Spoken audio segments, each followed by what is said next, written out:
As-tu déjà réfléchi au fait que les femmes les plus intelligentes ne te disent jamais directement ce qu'elles veulent? Machiavel le savait.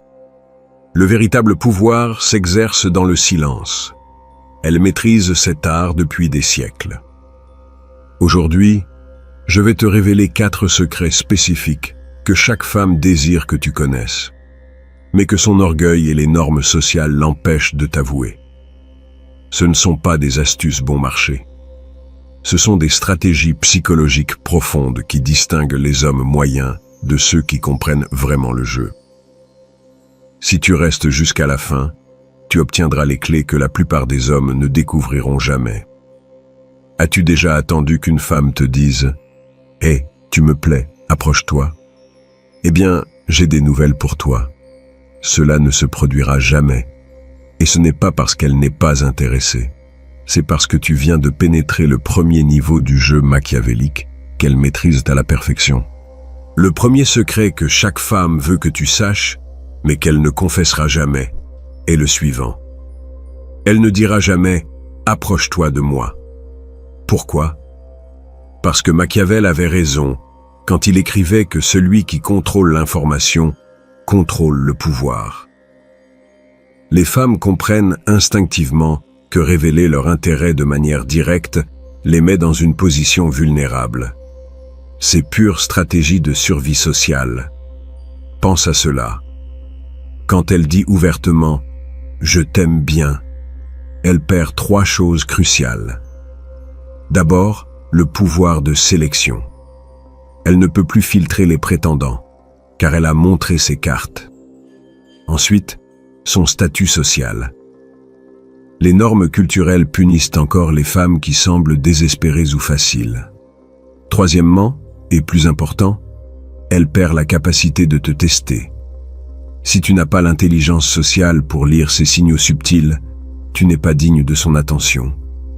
Alors, comment fonctionne le véritable jeu? À travers des invitations voilées, que seuls les hommes ayant une véritable confiance et un vrai pouvoir savent interpréter. Ce contact visuel qui dure 1 seconde de plus que la normale. Ce sourire presque imperceptible quand elle remarque que tu l'observes. Quand elle remet ses cheveux en place en parlant. Quand, par hasard, elle se positionne dans ton champ de vision. Toutes ces choses sont des invitations déguisées en coïncidence. Voici la clé machiavélique. Elle veut que tu aies l'audace de t'approcher sans avoir besoin d'une invitation explicite. Mais elle veut aussi que tu aies l'intelligence sociale pour reconnaître quand ces invitations subtiles sont présentes. C'est sa manière de filtrer les hommes faibles des hommes ayant un véritable pouvoir personnel. L'homme moyen attend une certitude avant d'agir.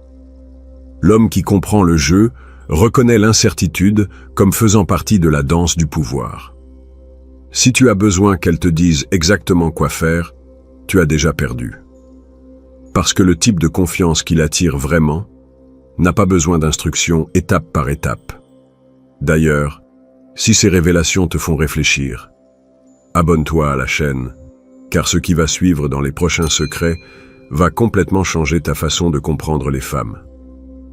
Mais maîtriser l'art de reconnaître ces invitations subtiles n'est que la première pièce du puzzle.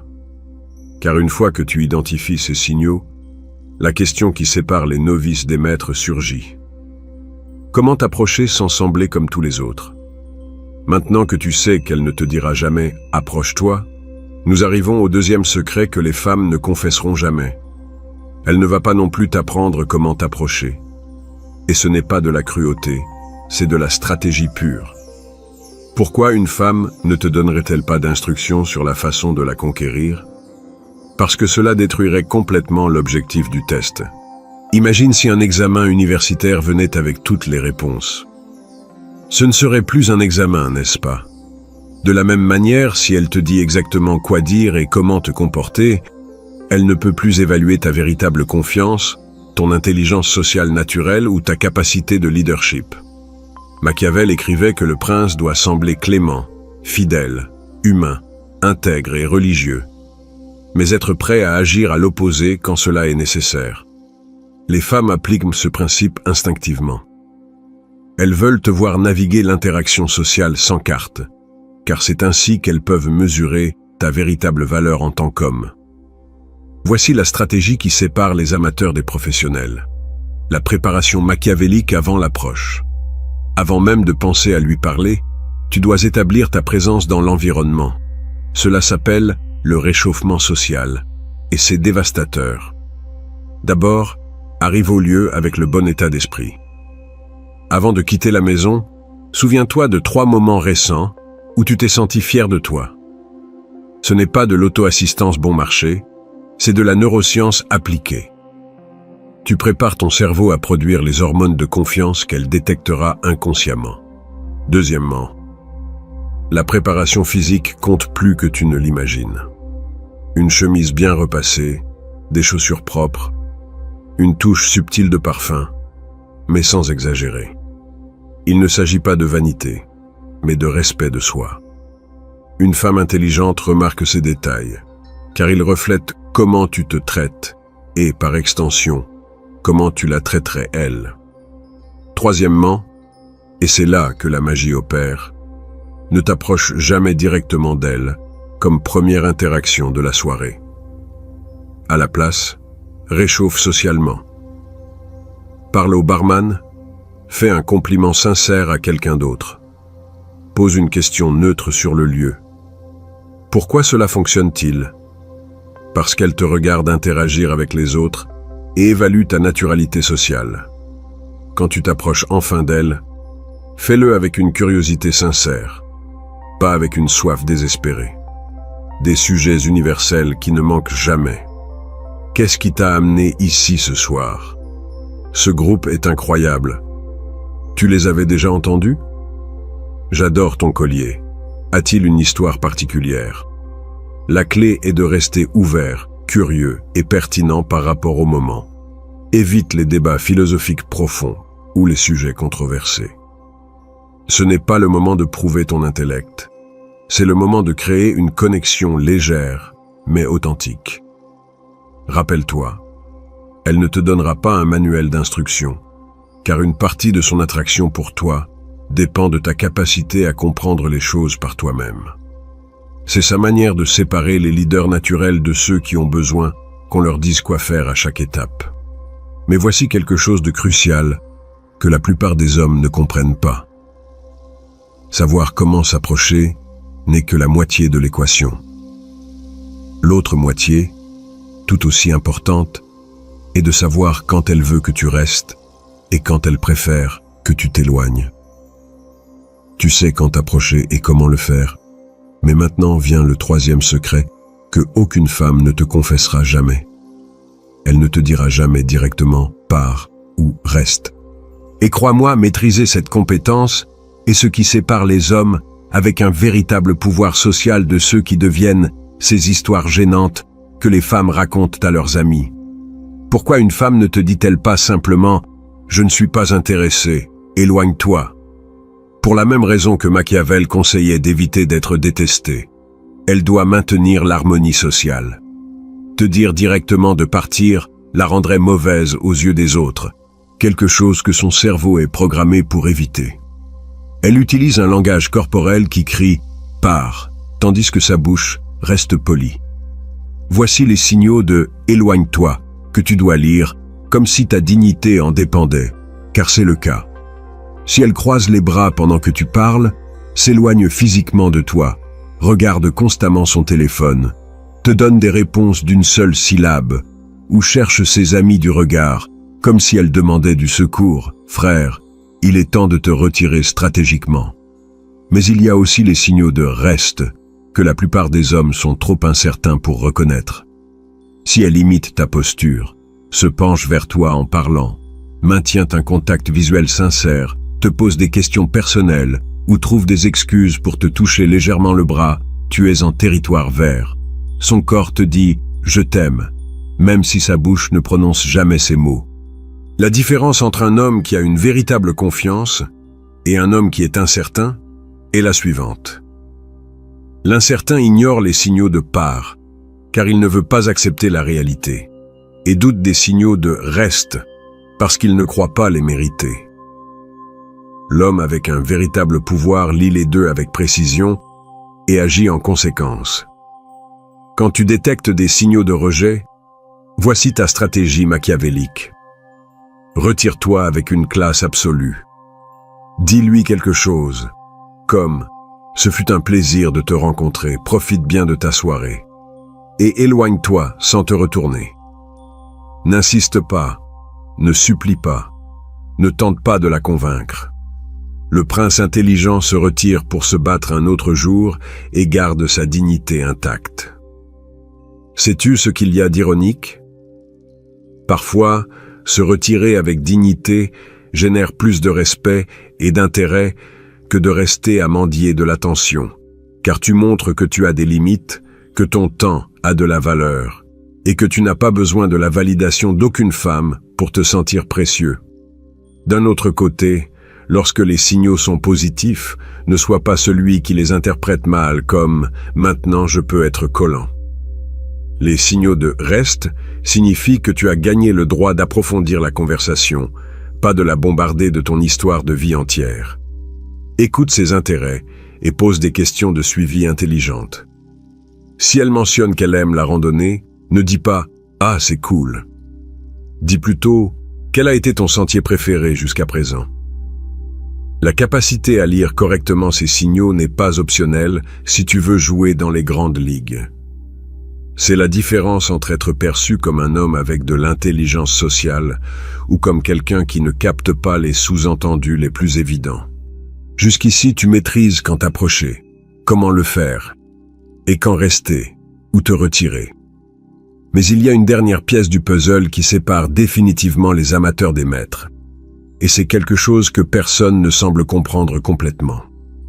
Le moment crucial où elle décide si elle veut te revoir ou si tu n'es qu'une conversation de plus de la soirée. Nous arrivons au moment de vérité. La pièce finale du puzzle qui sépare définitivement les hommes moyens de ceux qui maîtrisent vraiment l'art de la séduction stratégique. Et ce quatrième secret est si puissant qu'il va complètement changer ta façon de conclure n'importe quelle interaction avec une femme. Voici la réalité brutale que aucune femme ne te confessera jamais.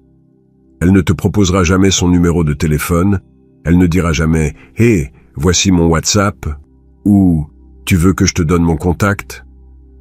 Et si jamais elle le fait, il est probable que ce ne soit pas toi qui l'intéresse vraiment, mais qu'elle utilise ton attention pour combler un vide émotionnel temporaire. Pourquoi une femme n'offre-t-elle pas son numéro, même lorsqu'elle est sincèrement intéressée par toi? Parce que cela la mettrait dans la position la plus vulnérable possible, celle de la poursuivante. Machiavel enseignait qu'il vaut mieux être craint qu'aimé.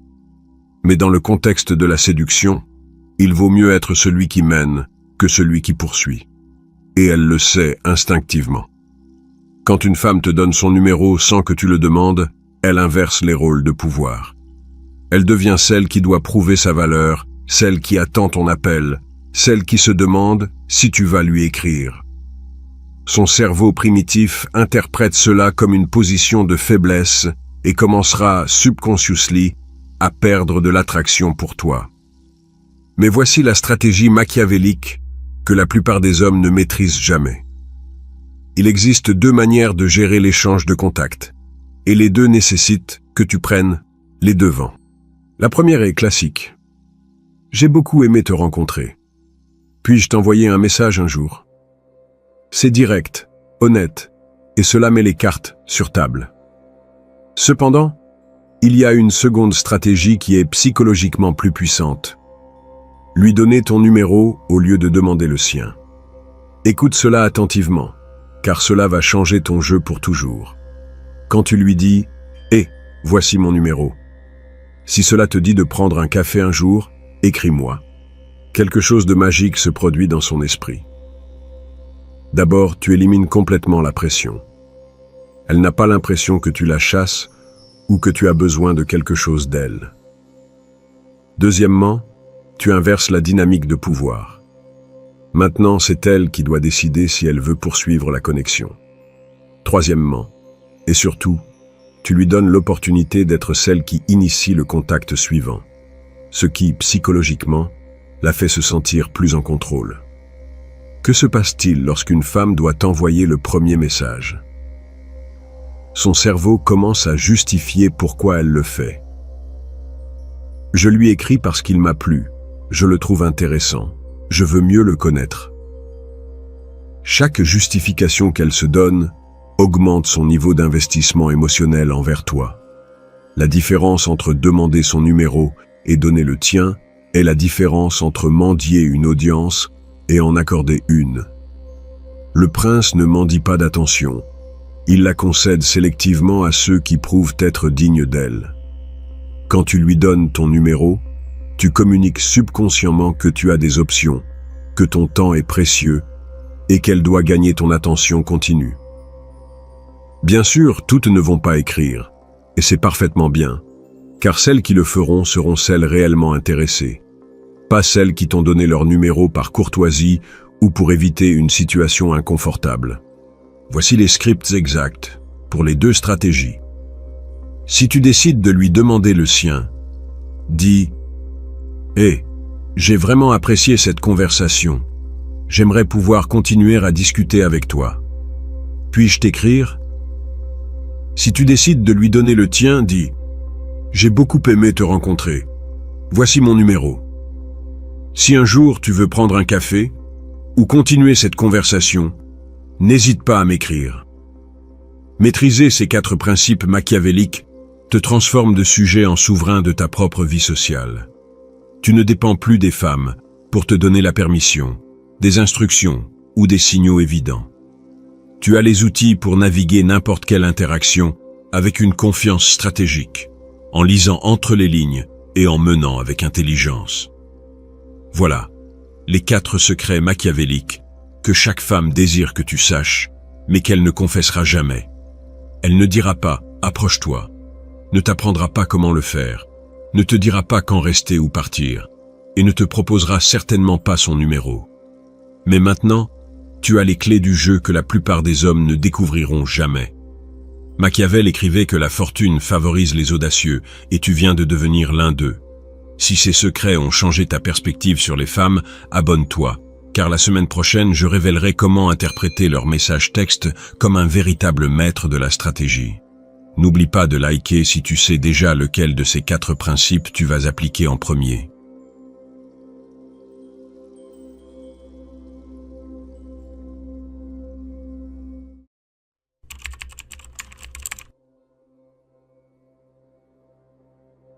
Pourquoi y a-t-il des hommes qu'une femme ne peut pas sortir de sa tête, tandis qu'elle t'oublie avant même de finir son café? La différence ne réside pas dans l'argent, ni dans le fait d'être le plus beau. Elle se trouve dans quelque chose que Machiavel a compris il y a 500 ans. Le véritable pouvoir s'acquiert dans l'esprit, et non dans le cœur. Aujourd'hui, je vais te révéler 7 techniques qui vont au-delà de la séduction classique. C'est de l'ingénierie mentale pure. Des méthodes qui créent une obsession silencieuse, un besoin inconscient de penser à toi. Car l'homme qui maîtrise la psychologie féminine domine l'ensemble du jeu. Ce pouvoir mental dont j'ai parlé n'est pas le fruit du hasard, c'est une stratégie soigneusement élaborée. Et tout commence avec un moment que la plupart des gens laissent passer, les 30 premières secondes. Sais-tu quelle est l'erreur la plus fréquente que commettent les hommes? Ils pensent qu'il suffit d'être gentil. Mensonge. Machiavel l'a clairement dit, il vaut mieux être craint qu'aimé. En matière de séduction, il vaut mieux être mémorable qu'oublié. Technique numéro 1. La domination sensorielle. Ta première impression n'est pas seulement visuelle, c'est une attaque coordonnée sur tous ses sens. Avoir des vêtements impeccables n'est pas de la vanité, c'est de l'armement psychologique. Ce blazer bien taillé, ces chaussures qui brillent, tu ne les portes pas pour toi, mais pour occuper de l'espace dans sa mémoire. L'arôme est ton arme secrète. Un soupçon de parfum sur les poignets, derrière les oreilles. Mais voici le truc que personne ne te dit.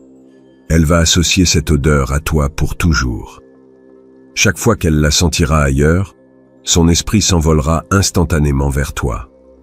Ta posture, ton regard direct, cette poignée de main ferme. Chaque détail est une déclaration silencieuse. Je suis un homme qui sait ce qu'il vaut. Technique numéro 2. L'art de la révélation incomplète. Voici ce qui est vraiment machiavélique. Quand tu parles avec elle, ne révèle jamais toute l'histoire. Partage 70%, laisse 30% en suspens. Je te raconterai le reste la prochaine fois que nous nous verrons.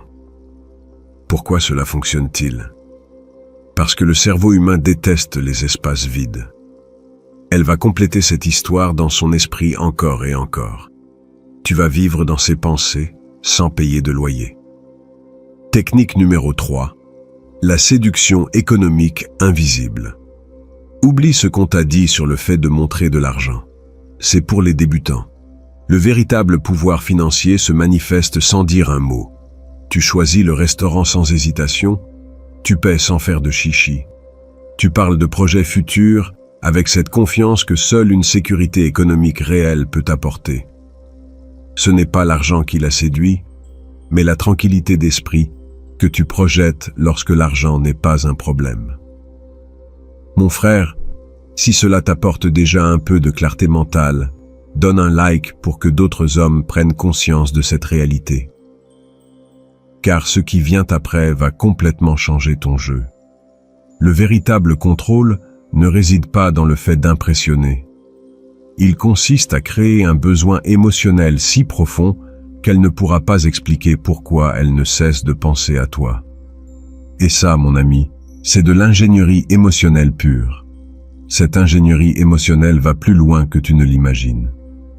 Car une chose est d'impressionner ses sens, et une autre bien différente est de pirater tout son système émotionnel.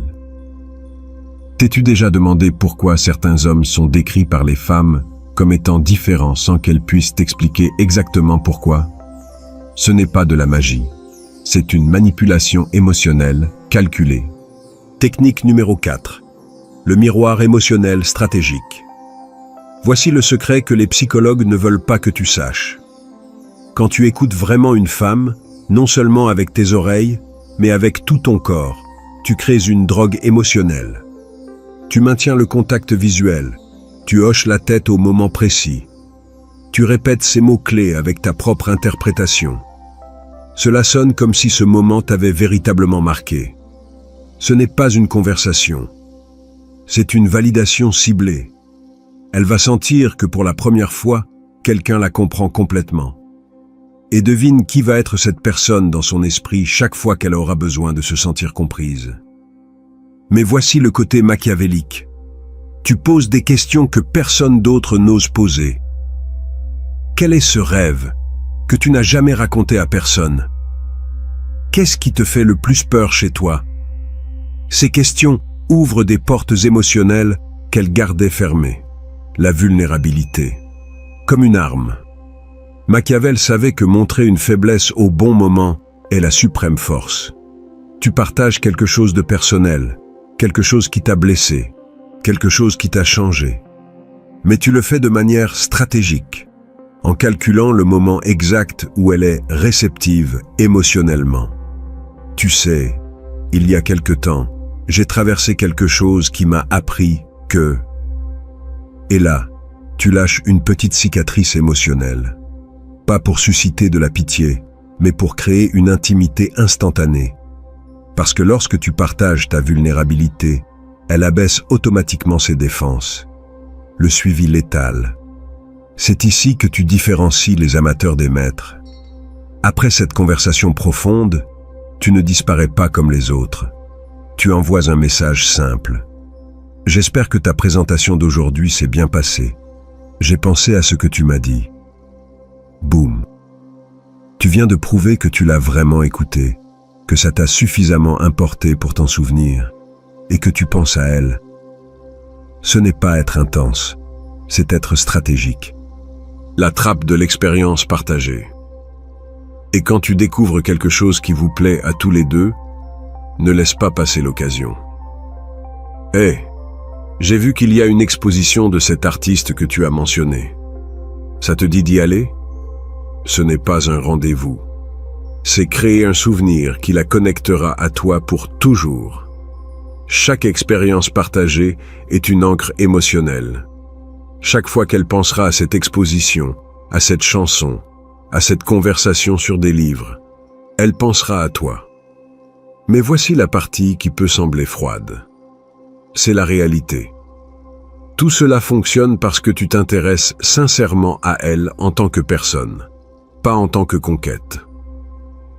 La paradoxe est que lorsque tu tiens réellement à la connaître, tu deviens automatiquement irrésistible. Cependant, il y a quelque chose de plus puissant que de créer une connexion émotionnelle.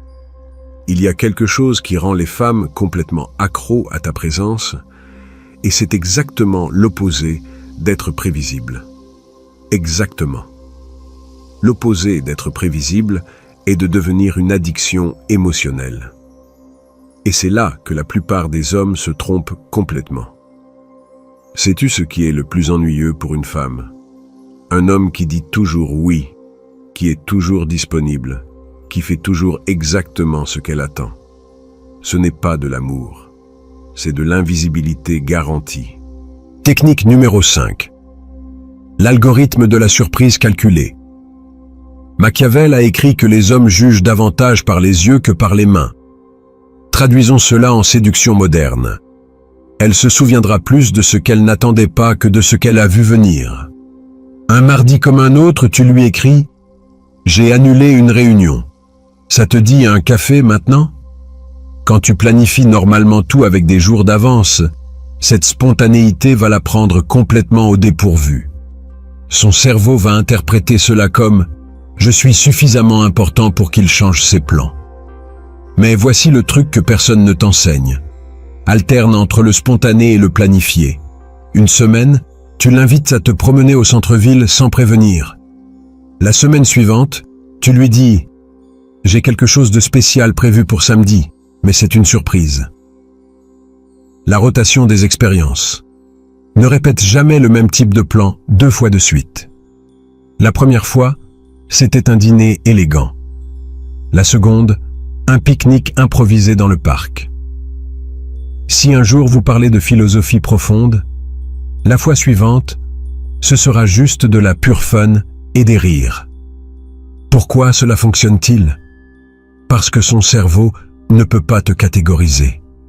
Il ne peut pas dire « Ah, je sais déjà comment est ce type ». Et quand elle ne peut pas te prédire, elle ne peut pas t'oublier. Technique numéro 6. L'architecture du mystère.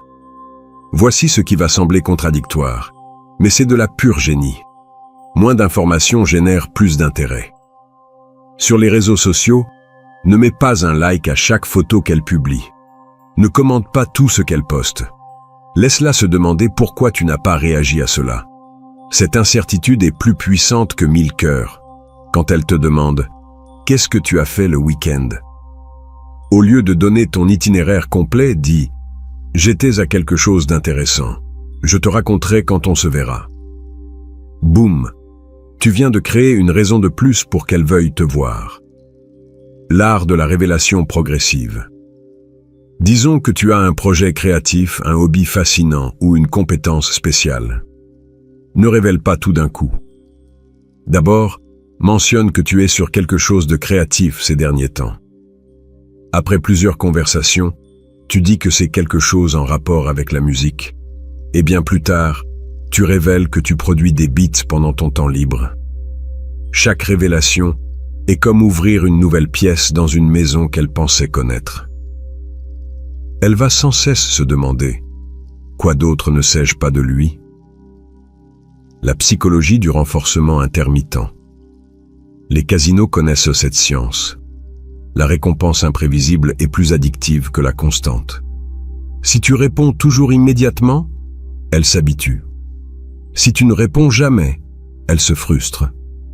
Mais si parfois tu réponds tout de suite, et parfois tu mets 2 heures sans raison apparente, tu crées une addiction.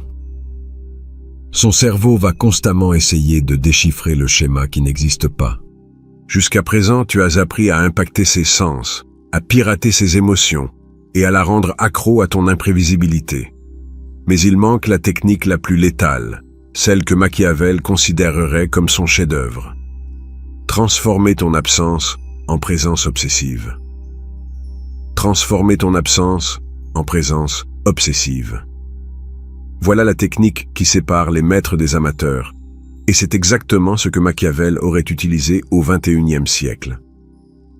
La paradoxe la plus cruelle de la séduction moderne. Plus tu es disponible, moins tu deviens désirable. Plus tu es rare, plus tu deviens nécessaire. Technique numéro 7. L'équation de la rareté parfaite. Écoute-moi bien, car c'est ici que la plupart se trompent. La rareté ne signifie pas disparaître comme un fantôme. Cela signifie être sélectif avec ton temps. Et quand tu le donner entièrement. Quand elle t'écrit à 10 heures du matin, ne réponds pas immédiatement.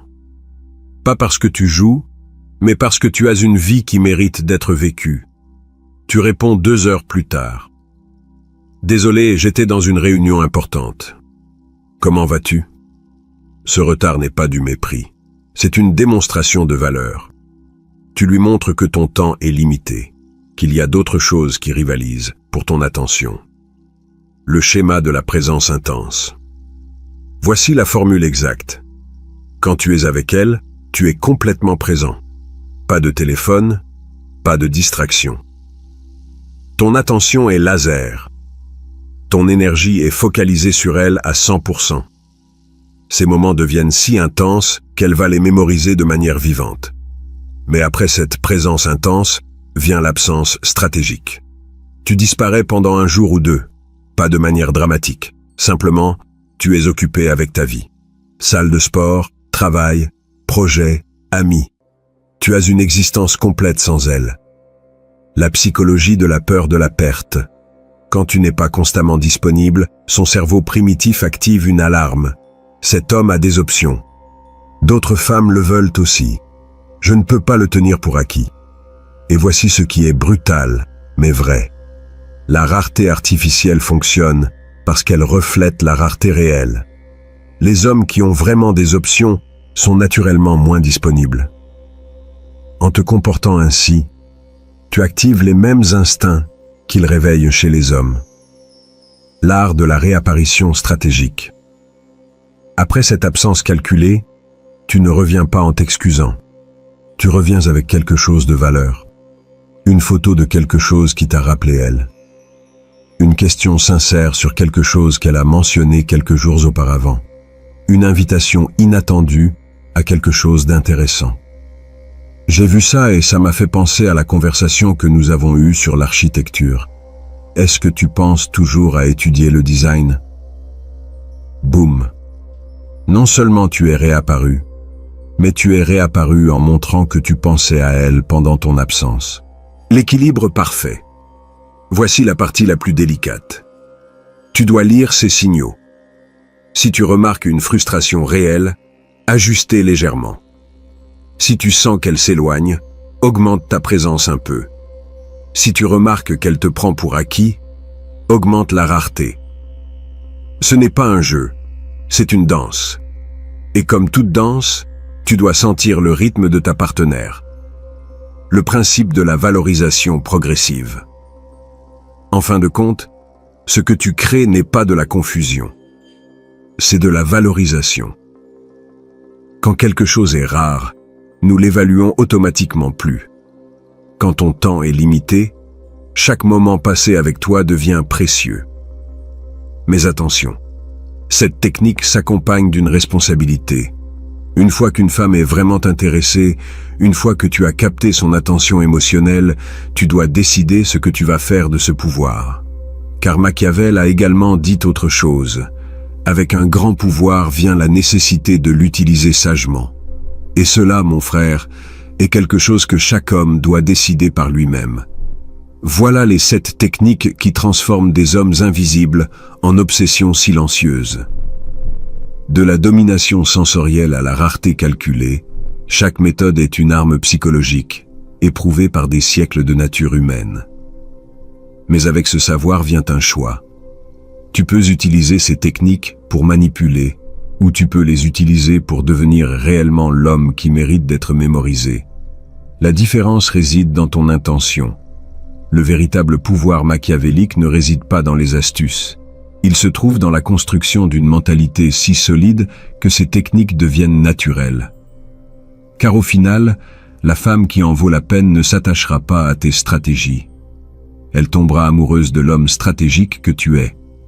Si ce contenu a changé ta perspective sur les relations, n'hésite pas à aimer et à t'abonner pour plus de séduction stratégique, car le jeu ne fait que commencer et ceux qui comprennent ces règles écrivent les leurs.